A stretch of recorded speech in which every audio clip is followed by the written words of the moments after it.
Okay, my name's Kori Czasnojc, and my work experience is I've spent 23 years at Intel, a couple of years in healthcare, Sutter Health and Kaiser Permanente, Rayleigh's supermarket chain, and then I've been consulting for about 3 years. And currently I work half-time at Girl Scouts as the Chief Talent Officer for Girl Scout Heart of Central California. So I've been an instructor with CPS HR Consulting for 3 years, and this was my first consulting work outside of regular full-time work. And I've really enjoyed it because I've had a lot of variety of different kinds of classes. I enjoy seeing light bulbs go off in students' faces and seeing them making connections between different content and walking away feeling like they have new tools to put in their tool belt to make them more successful at work.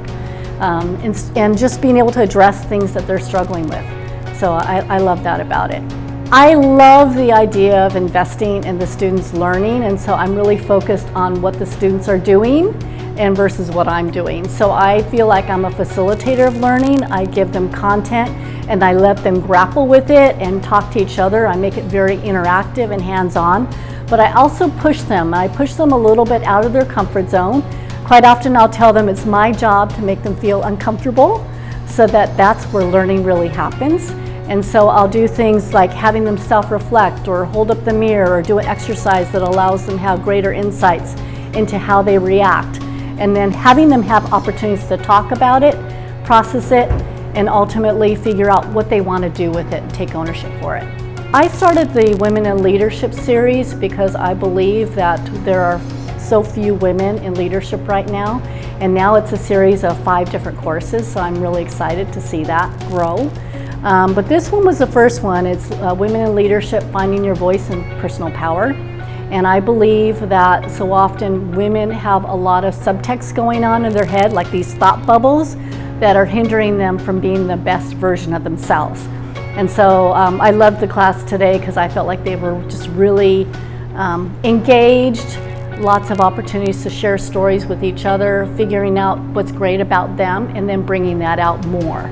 Working with public sector employees, I have a fair amount of empathy for the challenges that they face, especially for leadership in trying to motivate a workforce that may feel like they're just kind of going through the motions. So trying to encourage leaders to, even though they feel like they're just kind of facing this wall with employees going through the motions that aren't terribly motivated, what other things can they do to not feel like they're just victims of these employees that are not as engaged as they want them to be. So what else can they do? What other leadership approaches can they take to, rather than just kind of accepting it at face value? Because it's hard. It's hard to do that. And I think it's challenging because I come from a for-profit environment for most cases. Girl Scouts is a nonprofit, but so often in government it's a unique situation. And having taught in public sector now for 3 years, I've heard the stories multiple times, and I also have some really great success stories to share with people who've been able to overcome it. So I think that's been really cool as well.